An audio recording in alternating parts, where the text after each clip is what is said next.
Today we talk about if ending my playing career was difficult. Hey, what's up, fellas? How you doing, man? Antonelli here.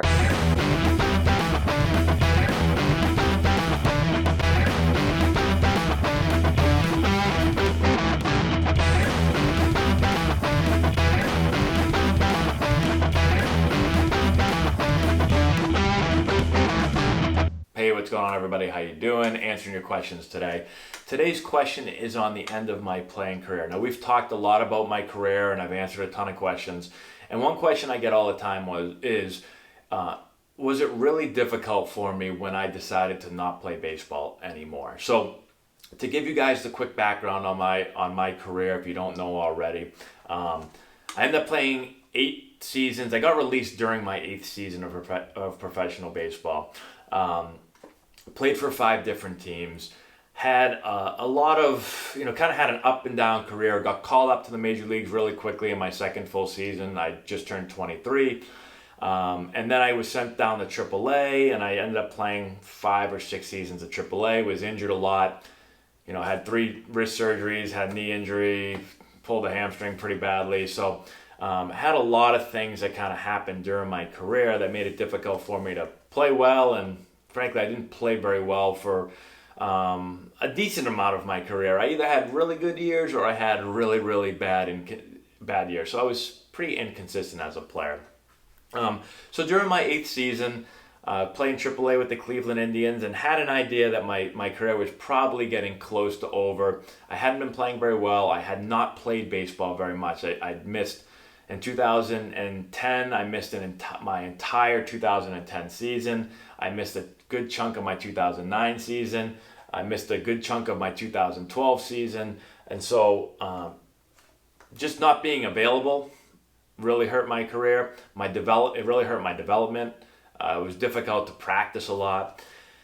And so in 2013, when I finally got called into the manager's office, got called in, and they told me that they were going to release me in probably a week or so, but they said, listen, you're playing a game here. We're playing in Pawtucket, and I'm from Boston area. So they said, you're close to home. You can take your release right now, or you can go back to Columbus with us, and we'll release you in probably like a week or so. And I felt uncomfortable playing knowing I wasn't really on the team.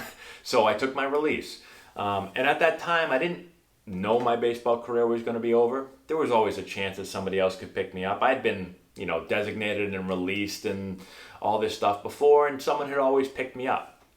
But I had a feeling that maybe it was going to be the end. So I ended up getting home, and I didn't get a single call from a major league organization, not one. Nobody checking in on me, no one asking if I was healthy, nothing. The only calls I got was from independent ball teams. And the independent ball offers were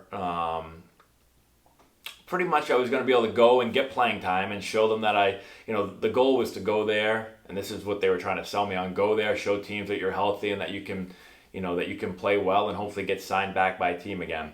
I was offered by a bunch of different teams from Long Island, Maryland, a bunch of teams.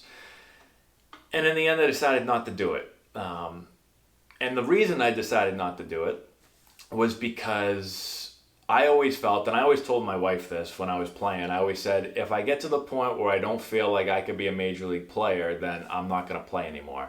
Like, I really enjoyed playing baseball. Obviously, I did it my entire life.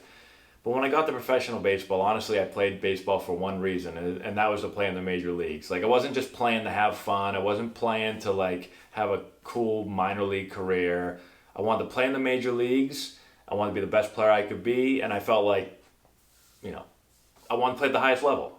And if I didn't think I could get there, then I wasn't going to play anymore. And I got to the point, like I said, where I had a bunch of injuries and my play was really hurting. And at that point in my career, I was having a tough time. I couldn't work out in the winter very much because my wrist was always bothering me.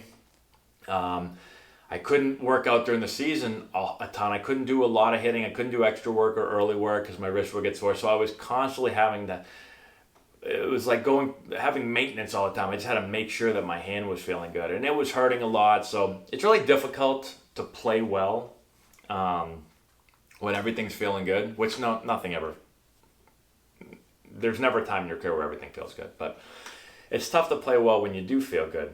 And when you're injured, when you're banged up, and you're limited on what you can do, it becomes really difficult to perform well. And that's what I just felt like. I felt like it was tough for me to perform well at that point. I didn't feel like I was just anywhere close to the player that I was at one point in my career, early in my career. And so I decided I wasn't going to play anymore. And when I made that decision, honestly, it wasn't that difficult. Like, I felt pretty confident that I just couldn't do it anymore. And so I said I wasn't going to play. I had also, one of the things that helped me and made it not so difficult to make the decision is that I had always had an interest in coaching. And so I always knew I was going to coach. And I can remember at different points in my career talking to some of my friends about getting into coaching when things weren't going well for me. And this was before 2013. This was even a few years before that. And I remember saying, like, you know, I'm injured pretty bad right now and I can't do anything and I'm not sure if I'm going to be able to come back and play. But even at that time I was saying, you know, I want to get into coaching. I want to coach. At that time I wanted to coach college baseball. I remember when coaches would talk during spring training and during the season, like, I would always be taking notes on what they were saying. I was writing up practice plans. I was everything. Every day we'd go out to spring training, whether I was with the Padres or the Orioles or the Indians or Yankees or Nationals, whoever I was with. You know, I would write down, you know, what the coaches said, what the drills were that we did, what was the coaching points. You know, when they had post-game or pre-game talks or whatever, I'd jot down things like, you know, our manager said this to us when this was going on, and I didn't like how he did this, or I liked how he did this, or I would do this. So I was kind of transitioning to thinking about being a coach even when I was playing. So I had kind of like a fallback plan. I knew that I would get into coaching. And that's what I ended up doing. I ended up getting into college coaching right away. But I will say this, although I thought that I'd be good to go and it wasn't going to be super difficult, when I finally stopped playing and I decided that I was going to get into coaching, there was like a month there where I didn't know where I was going to coach. I didn't know what level. I didn't even know if I was going to, you know, get a spot to coach at, where like crazy things started to happen. This sounds really weird. This was the first time in my life where, like, I was like in limbo. I didn't know what was going on. My entire life, it's kind of strange. My entire life, pretty much, I knew I wanted to be a professional baseball player. So most of my life, whether it was high school or even before that, I was working towards something. Like, I was working towards becoming a professional player, or at least playing at the next level. And then once I became a professional player, it was like, okay, I know every day I woke up, I know what I'm doing. I'm trying to become a major league player. And so when you go from a whole life of kind of knowing what you're going to do, and then all of a sudden that stops and it's like, what the hell am I going to do?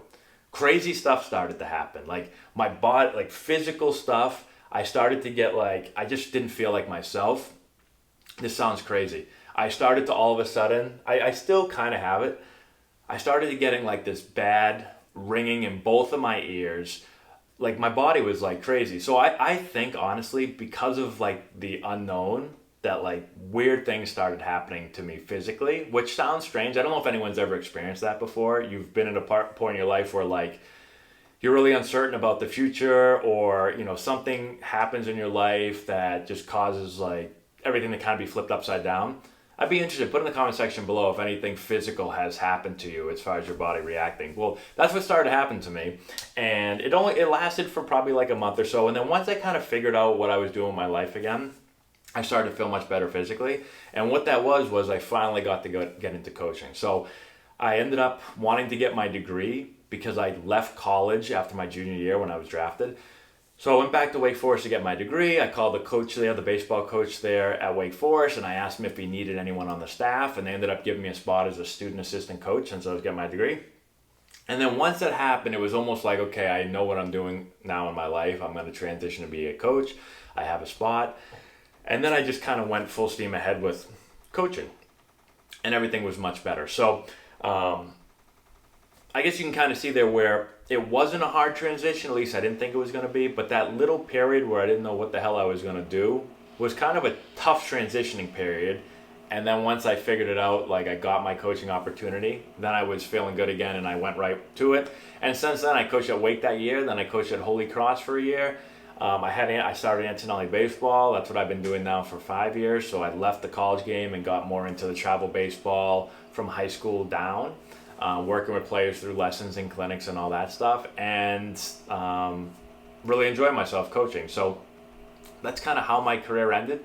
Hopefully that makes sense. I know I kind of went all around there, but I've made a transition successfully, and I'm doing pretty good. And the ringing in my ears isn't as bad now anymore, so that's always good. So let me know if you guys have any more questions in the comment section below. Hopefully that helped you out a little bit. Subscribe to the channel if you're not done so already. Give it a thumbs up. I appreciate that. Share the video with all your friends. Check out the description box below. I've got a bunch of stuff down there for you guys to check out. We've got a deal going on with Plate Crate. We've got, you guys can support the channel on Patreon. There's a link down there for that. There's a bunch of other links for all kinds of stuff. And that's all I got. Thank you so much for watching. I appreciate it, and we'll talk to you later.